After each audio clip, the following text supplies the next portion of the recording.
Hey, what's going on everybody? Welcome back to the channel. Today we got another patch notes review. This one's a big one. This is patch 2.3. We'll be waiting a little while for this one. It's actually, heading out real soon. I don't know. I guess this video will be going up when the patch notes go live, but I don't actually know exactly the time. But either way, when you guys get to it, you'll be so informed because of this excellent patch review. Let's just get straight to it.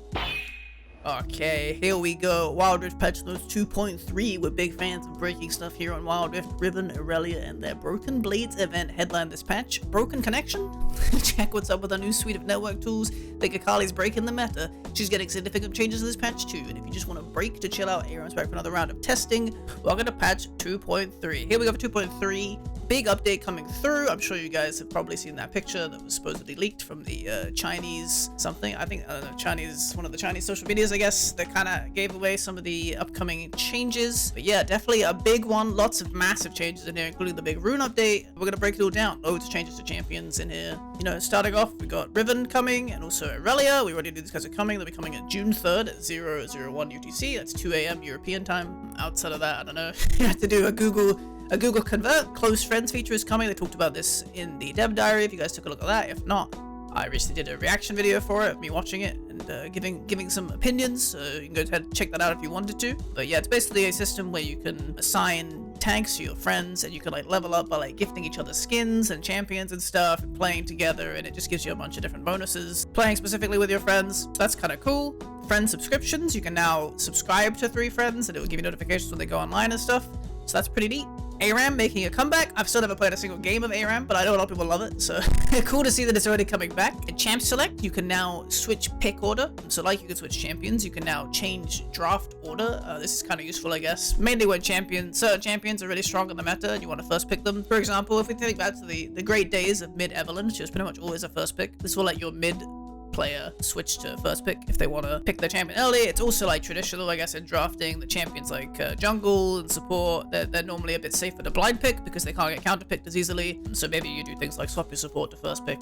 That gives your Baron laner or your mid laner a better chance to have a better matchup. Network tools coming in. You will now be able to see your ping and stuff in before you get into game. Do a network test. This is great. I'm sure we've all had issues before with network connection that we haven't been able to test it properly, but now you have the opportunity to do that before you get into a game. It seems really in depth. You can see the screenshot here of all the stuff, different things you can check, like your server delay and things like this. So yeah, it seems like a really good addition to the game. No complaints. They've added a dual channel 4G/Wi-Fi option for players who want to turbocharge their in-game connection. This sounds advanced technology that I just couldn't even begin to understand, but I guess, yeah, it lets you take advantage of both options simultaneously, so this could be cool. I think Wild Rift, at least from my experience, doesn't use that much mobile data anyway, so it says you may use a small amount of mobile data, but this could be really impactful, actually. I didn't see this in the dev diary, they may have talked about it, but either way, this seems like a cool idea. I'm definitely excited to give this a try. Maybe it will help stabilize. I mean, even my connection, I have lag issues sometimes, even playing on Wi-Fi, so this would be a cool option that maybe will help people who are suffering from lag issues.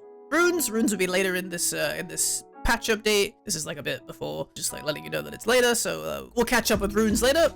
We got the new skins coming. Pink Aurelia, Aurelia but pink. The Arcade Lion, Riven, Kai'Sa, Sona, and Battle Boss Ziggs. Love Battle Boss Ziggs, dude. It's such a cool skin. And obviously, Ziggs pretty cracked, so never a better champion to buy a skin for than one of the best ones that you can always play. Yeah.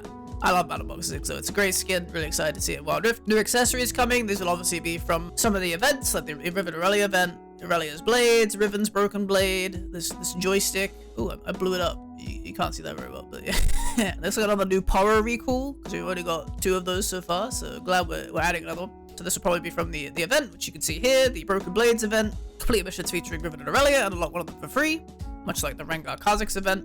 Let's get on to champion changes. Akali. Akali is frustratingly strong in the early game, but also a bit difficult to play. We're giving a nod to our friends in League PC who recently addressed this by rebalancing her base stats and simplifying her energy regeneration mechanics.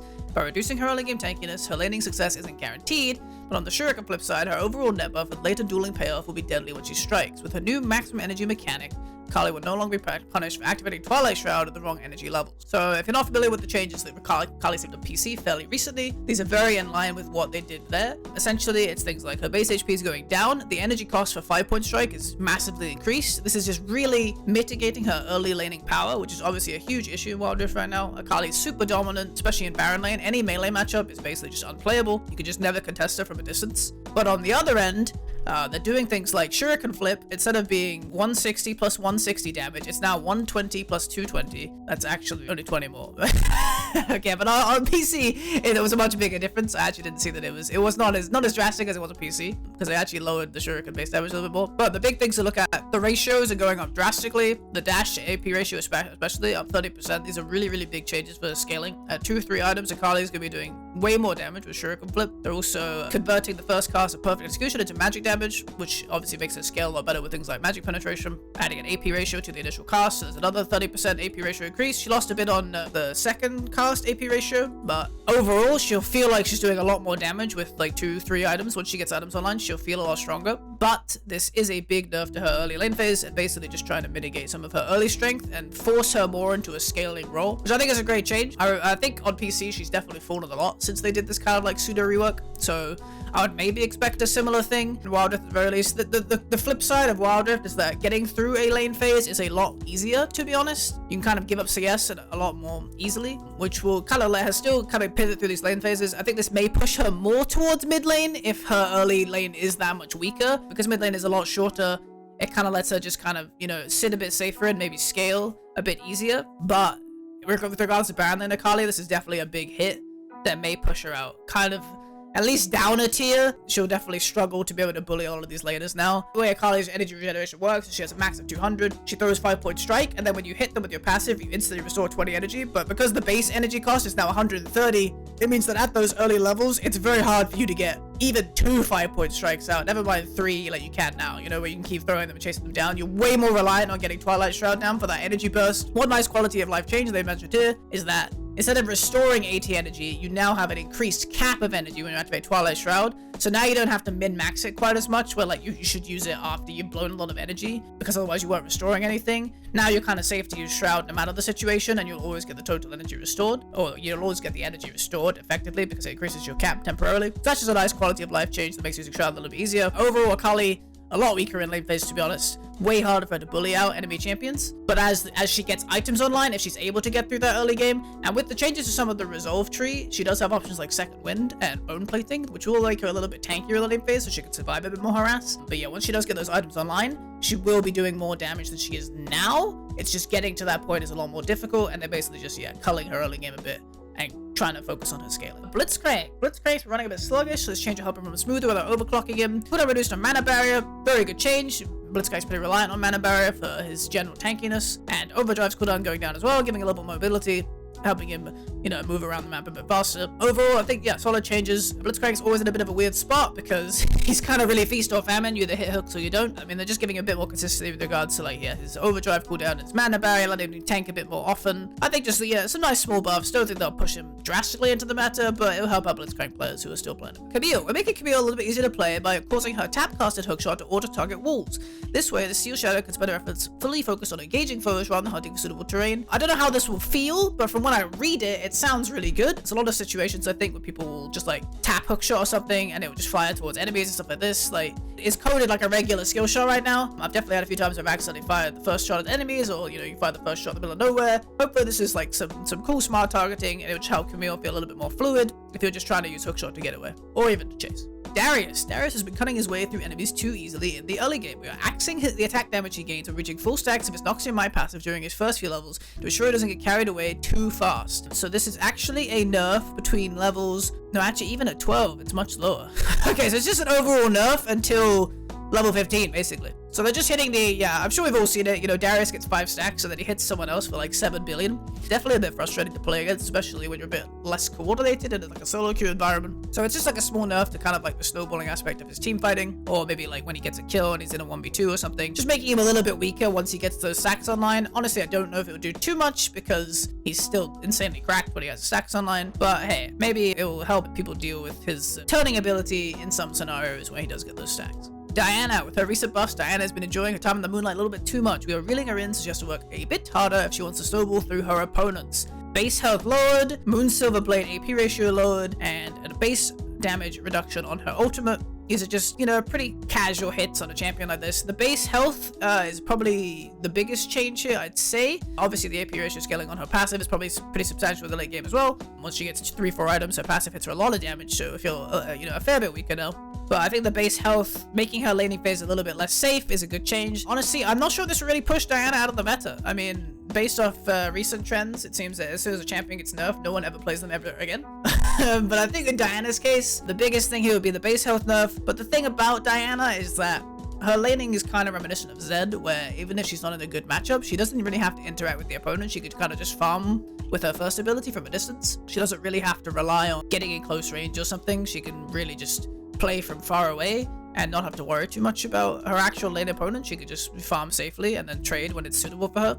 And, you know, combined with her shield in lane, she's pretty bulky regardless. So I don't know if this will actually push her out, honestly, very far at all. Maybe the Moonfall damage nerf will be noticeable enough. Like, I mean, especially the base damage reduction will make her all in a little bit less impactful. But honestly, the more I play Diana, the less I rely on Moonfall's damage, and the more I rely on the fact that it applies another mark of her first ability. So, like, the reset on Lunar Rush, because her ultimate is applying another stack of it, that's kind of the main utility of it, I think, to be honest. The damage, people are getting much better at avoiding it and flashing it at the right time. So I feel like as everybody's got more comfortable with Diana, I'm holding the ult a lot less. I'm mostly using it for, like, quick pulls that set me up for an additional dash. And while there is a small nerf to the minimum damage as well, I actually don't feel like this will push Diana out too far. I think she'll still be a pretty solid choice. She's just, you know, always super flexible, and yeah, her lane phase is so safe. You know, she kind of does remind me of a Zed with regards to, like, how safe her lane phase is and how hard it is to deny her, but she scales so much better.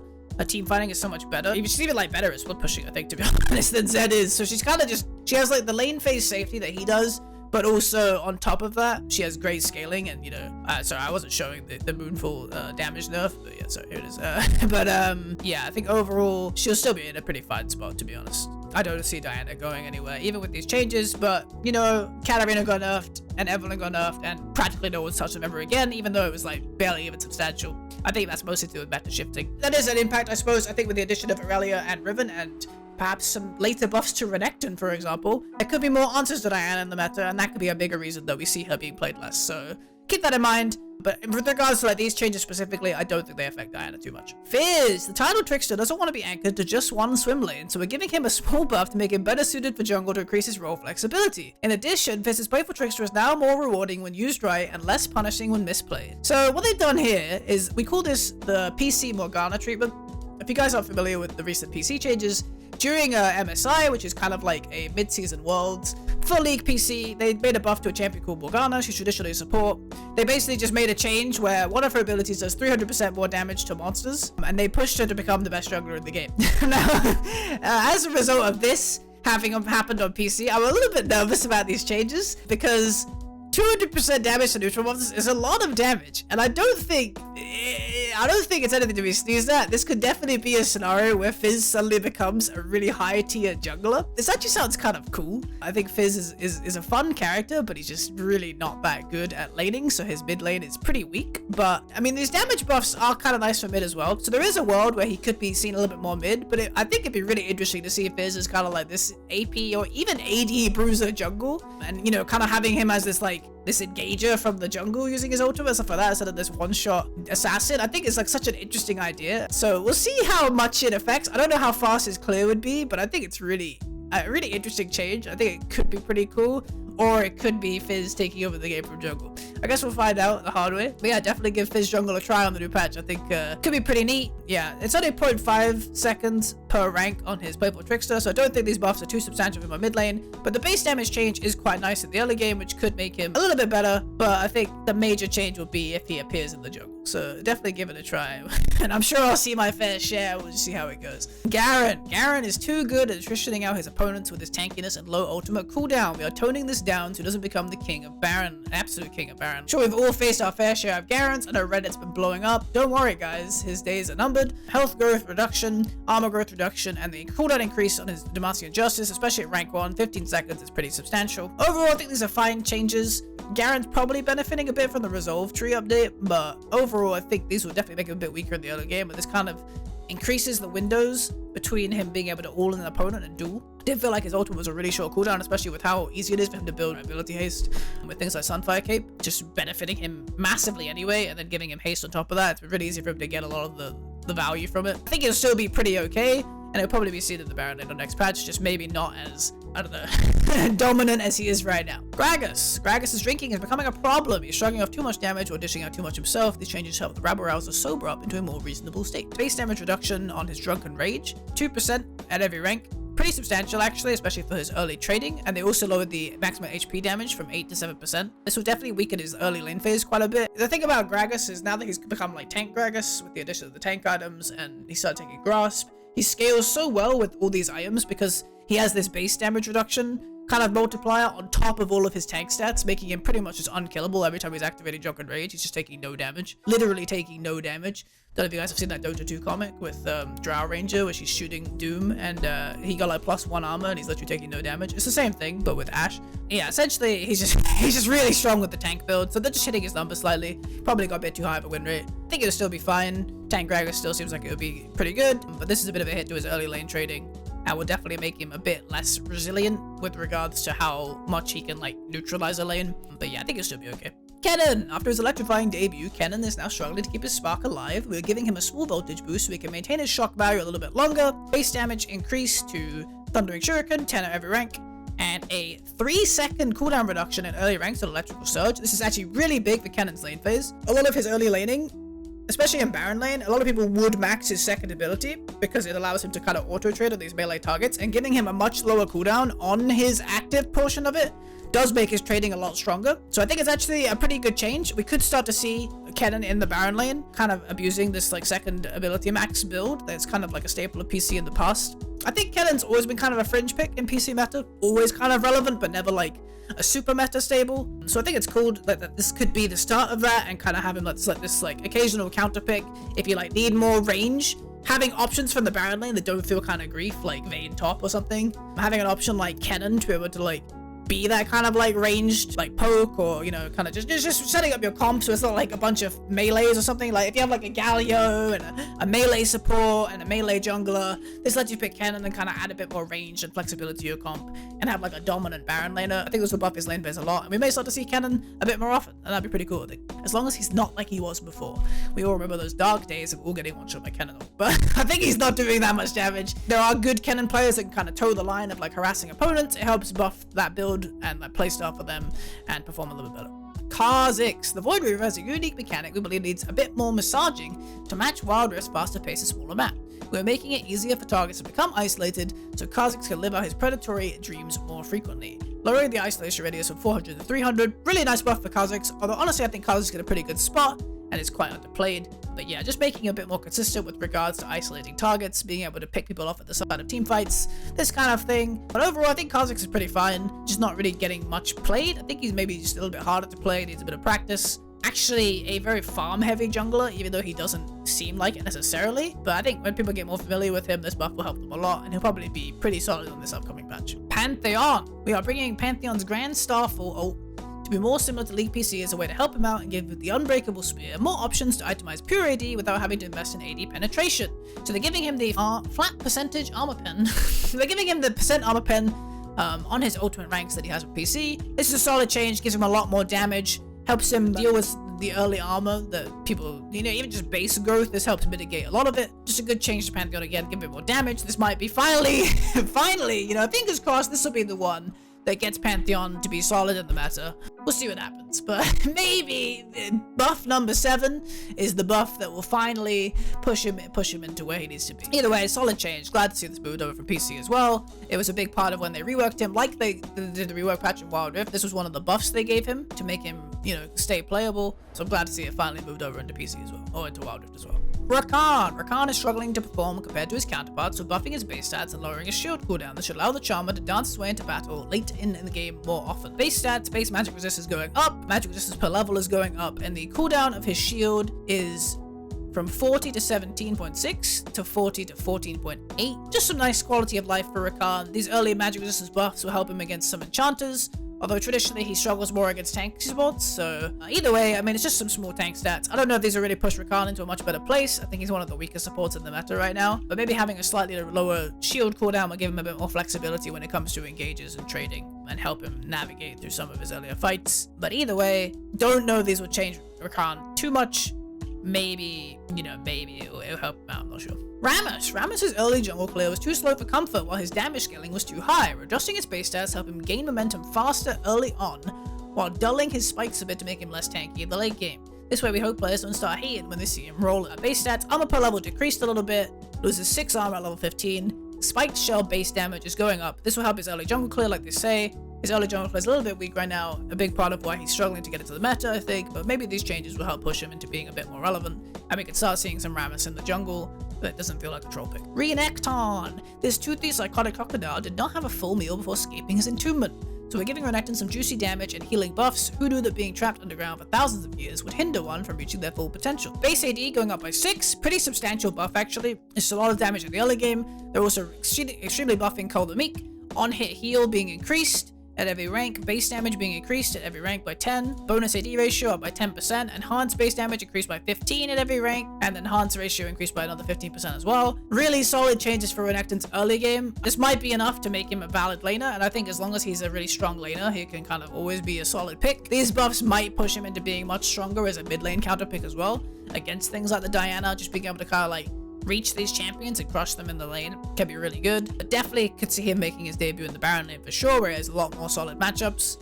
Yeah, I think these are really solid early changes. The only thing that worries me is he still doesn't have the heal AD ratio that is on PC, which mitigates a lot of his mid-late game team fighting. But at the very least, you know, the on-hit heal has been increased fairly substantially. You know, it's 50% buff at rank 4. Maybe it'll be enough to make him feel tanky enough in fights. I think he was pretty close to being an okay champion, at the very least. So maybe now he'll be a solid choice a lot more often. Yeah, it looks like good changes to me. Definitely give him a try.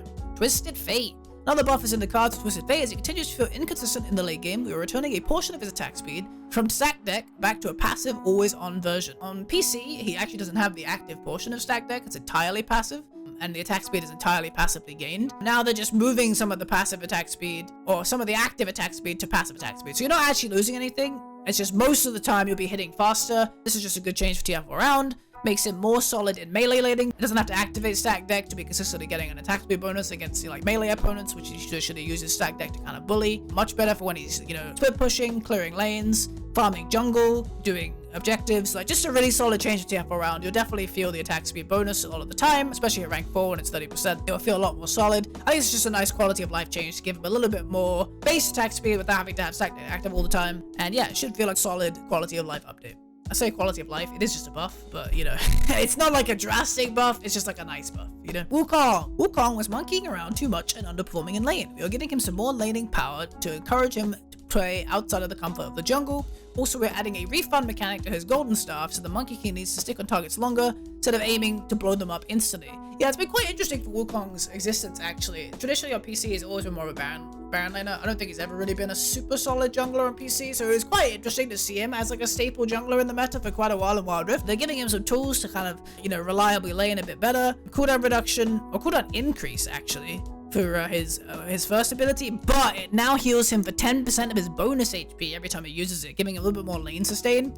And also he now gets the cooldown reduction from his attacks and his clone attacks, so that makes sense. Overall, it's definitely a cooldown lower, because you'll easily get 3 hits during this, you know, 5-second period. You know, you'll easily get 3 hits in this time window, so it'll always be at least the same, if not lower, and it'll very often be lower. So he'll have a lot higher dueling power now in the lane phase, especially early trading. This benefits him a lot.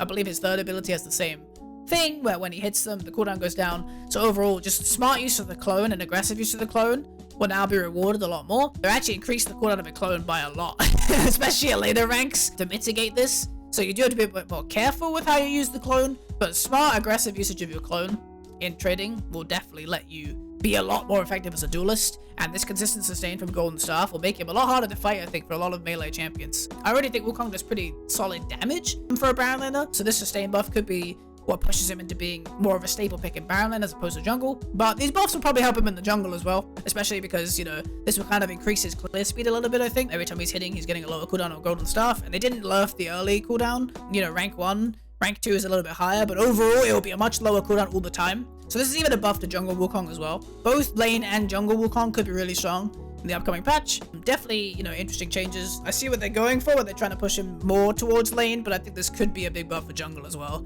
Maybe Wukong will just be a lot better overall. Xin Zhao. So we got a long list here. Xin Zhao's kit is a bit outdated. However, our friends at League PC had a successful mini rework for him. We're bringing some of those changes over to help match Seneschal, is that how you say that word? Seneschal? I don't know. Of Demacia to a more modern champion design. Base AD lowered. Determination is passive. Heal amount 9.6 to 60 to 6.8 to 60, so a little bit of enough to his early healing. 3 talent strikes, early damage reduced, or damage reduced as well at every rank. But it's a rework to his second ability, where essentially, instead of being how it is now, the spear goes much further. The strike range is from 6 to 8. The way his second ability works is he does the sweep, and then he does the poke.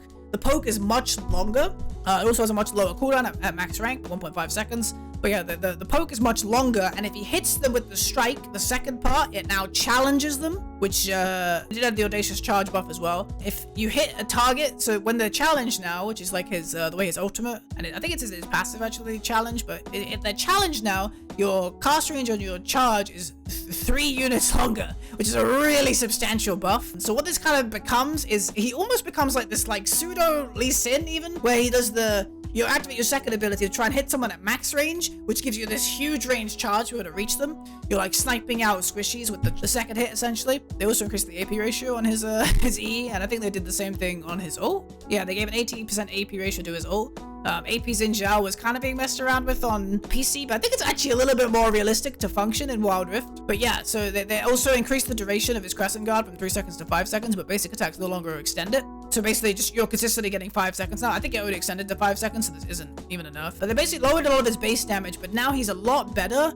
at reaching targets more effectively. It's an interesting rework. I don't think it's had a huge impact on PC, but I think his kit is you know, a little bit more solid when it comes to Wild Rift map size. I could definitely see these changes making Xin Zhao pretty solid as a jungler, or even a Baron laner potentially, like AP Xin Zhao even from the jungle or Baron lane, or maybe even mid lane.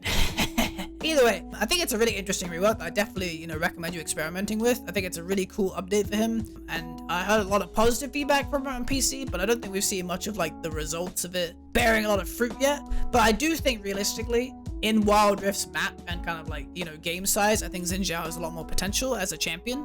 So yeah, I definitely recommend you experimenting with this rework. I think it's a really cool update. Like I said, that second ability into super long range charge combo is definitely the bread and butter of how this works. And I think he could be really solid now. And he's also traditionally been a pretty good counter to Lee Sin because he can duel him pretty effectively early. So yeah, maybe he'll be seeing a little bit more play now. But I think it's a cool rework and I'd love to see it do well in Wild Rift. I mean, you know, he's got 160% AP ratio. It's cracked. We're all playing AP Xin Zhao next patch. You heard it here first.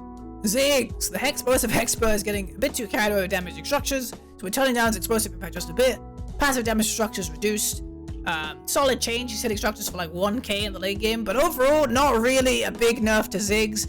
Champion's still the best mid laner in the game. He makes it through another patch. What a hero. We all thought this could be the one. He was done, but he's pushed through again. Another patch of Ziggs being the best. Champion's cracked, can't do any objectives against him. Pretty whack that he still didn't get any nerfs, honestly. I don't really know what they could hit at this point, to be honest, since they increased his like ranges and stuff. I think it's just damage, like his AP ratios have to go down to make him a bit more balanced, limiting some of his scaling. But yeah, another patch of Ziggs being cracked, methinks. Although, to be fair, they are adding Second Wind as one of the resolve options, which will make his lane phase a little bit weaker, so maybe it'll be harder for him to bully out some of these melee assassins, which do traditionally are like one of the counters against him. So maybe that will, you know, usher the meta away from him. But overall, I think the champion is just so long ranged and he scales so well that it's kind of impossible that he won't, especially in competitive, be an extremely solid meta option. I don't think we'll be seeing Ziggs going anywhere, but you know, maybe the new runes will help mitigate his damage enough that people will be able to get out of lane more consistently, be able to deal with him with some of these assassin choices. Got some ARAM changes here. I'm just gonna scroll through them. If you're interested in ARAM changes,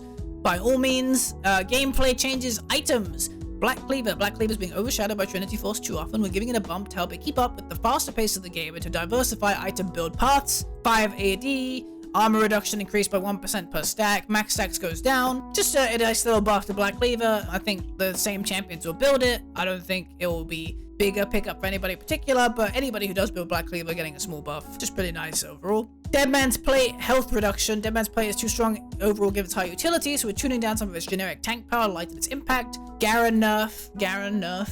Yes, Garen nerf. You love to see it. Dustblade of Drakthar. AD assassin playstyles are missing their marks, so we're giving a small nudge to their primary damage item to balance to increase their viability. 5 AD on Dustblade. During the same patch, Kha'Zix gets buffed. Monka S. You know, it's just another small buff, not super substantial, but it will make those champions that do build it feel a little bit better. More of Malmortius feels underwhelming as a hybrid defense and offense tool, so we're bumping up to make it worth the purchase. Price going down and magic resist going up. Honestly, the change I'd like to see is them just making the shield scale. For some reason, Phantom Dancer, for example, has a scaling range and more does not. It's just a base range throughout the game. So I think that's the main reason it feels underwhelming. It's just that it doesn't get better. So you pretty much just build Hex Drinker, and then why would you ever even upgrade it? Because more isn't even much of an upgrade. Kind of a shame, because I think more is a cool item and it should be a better choice. But right now, I think, yeah, the fact that the shield is a flat value and not a scaling value just makes it a lot weaker. I would have liked to see that change instead. Maybe these, you know, I guess 10 magic resist isn't nothing and it is a bit cheaper now, so maybe it'll be a bit better, but I still think most people, if they are going to build Hex Drinker, which let's face it, a lot of the time they're not, because options like Sterax or Phantom Dancer are just better, maybe you'll consider upgrading to more a bit sooner, but I still feel like even if you do build Hex Drinker, it will just sit in your inventory until last item. And Trinity Force is losing 10% attack speed, just to kind of, yeah, doing its job too well, particularly for champions with a lot of attack speed, to slow their roll a bit with tuning it down. A lot of champions that are strong right now are building Trinity, so this will just make them all a little bit weaker. Yeah, overall, pretty solid nerf, I guess. The item does perform extremely well, I'm sure. And yeah, it's just a bit of a hit to like Camille, Fiora, Corki, anything that really like consistently builds Trinity Force is just going to get a little bit of a small knock. So the new runes are coming. I went over this, I guess, in another video. All of these runes that are listed here are the ones I talked about in that video. What I would think about them. I think all the numbers here, I went through them earlier. They all seem to be about the same. What I said. Yeah, I don't think they altered anything as to what I talked about in that video. So yeah, I won't go over again here. But basically all the changes are essentially the same. The biggest changes is like Resolve, Runes like Second Wind, which give you health regeneration, and if you take damage from a champion, you get increased health regeneration for a short time, and it's doubled for melee champions. This is probably the most substantial one for mid lane. Any mid assassin against a ranged option or a ranged matchup, we would take this option to be able to help mitigate some of that early poke damage, and maybe it'll be strong enough to get them through a lot of these lane phases where normally they would struggle. And so we could see melee mids being a lot more relevant now, but overall this will change a lot of the dynamics of matchups as we know them. It would just change a lot of the dynamics of these matchups, and it would take a lot of practice and testing, I think, to kind of understand them a lot better. Options like bone plating will help mitigate a lot of burst champions. Adaptive carapace is something you have to consider. You have facing someone who gains increased defense when they get below 50% health, something they get a lot tankier. You have to be cognizant of these kind of like updated runes. But yeah, it would be fun to experiment. I love it when things like this happen because it kind of refreshes the game, refreshes these matchups. Phase rush, obviously, huge thing for mid lane, Baron lane, even some junglers, even some supports maybe. Like a lot of champions benefit a lot from phase rush. This one will change the game a lot, I think. But yeah, if you are interested in me talking about more about these rune changes, I would recommend checking out the other video. And then extra bits, champion bounties are now displayed on the scoreboard. Great change. Ally item cooldowns now displayed. Another great change. I really wanted this, but I wasn't sure if they were going to do it anytime soon. But I think it's great. You can now see, like, you know, ally Zhonya's, you know, so you know where they have it, because you can see their flash and stuff. But you know, Zhonya's and QSS and stuff like this is really important to be able to be aware of sometimes. So it'd be great. It's great that you can look and see that information. And ranked, the scoreboard is automatically sorted. This is so great. Like, I hate readjusting the scoreboard so much on the touchscreen that I never do it. So I'm super glad they do it for me now. Improved the lane guidance UI. Players will receive a notification when allies disconnect from the game. This is also really good. Normally, the only way you find out is because you get the pop-up about making an ally an AI. But that doesn't come initially. When someone disconnects, it comes a little bit later. So this is great. So you know that if an ally has disconnected, you can immediately respond. And like I've had scenarios where I'm like next to an ally and I go in and they don't follow me and I'm like, what the hell? And then I realize that they're disconnected. So now, you know, I won't ever go in when my ally's disconnected. So that's nice. But the settings menu now reopen to the page we lost accessing. Increase the distance needed to cancel an action by 20% using the alternative action cancel method setting. A little bit nervous about this. That's the one I use, where essentially you have to drag it out of range to cancel the ability. If anything, I feel like I accidentally use abilities more than I accidentally cancel them. So I'm a little bit worried that will happen even more now. But I guess they wouldn't make this change without good purpose. I just hope that if it is a problem for me, for example, that they do add an option to change it back. But I'm hoping it won't be that big a deal. Improved loading into game from lobby by approximately 20%. Great change. Improved video stuttering issues for some lower devices. Great change. Refactored asset loading and unloading to lower the memory footprint. I was extremely concerned about the memory footprint personally, so I'm glad they've been able to tackle that issue. Optimize runtime memory. Event page layout has been optimized. Event page icon is now dynamic display. And they've made the turret is under attack announcement not played as frequently. I think I've kind of mentally like just forgot that it happens all the time, and I'm like, I'll like tune it out now. But I remember when I first started playing, it was definitely something I used to joke about how everything was under attack all the time. And then yeah, we got the free-to-play rotation down here, and yeah, that's patch 2.3. Really solid patch, I think. A lot of really good changes. Love the reworks to Akali and Xin Zhao. This Wukong update's really interesting. Renekton changes seem solid. Kennen could be cool. Garen and Gragas nerf seems pretty good. Fizz update seems really interesting. Could be really impactful. Diana changes a bit but you know, Rune update will be really cool. Overall, really solid patch. Love a lot of the new features they're adding. Excited for the 2 new champions. I think Aurelia will be really great. Riven could be good as well. Kind of just depends on her base damage. Definitely going to be checking them out, putting out some guides for them ASAP, much like we did for Renekton. So make sure, yeah, you guys subscribe to the channel if you don't want to miss out on those. Thank you guys for tuning into this video. Make sure to leave a like if you enjoyed it, and subscribe. Both of them really help out the channel. Thank you guys so much for checking this out. Hope you guys have a great rest of your day, and I'll catch you on the next video. Peace.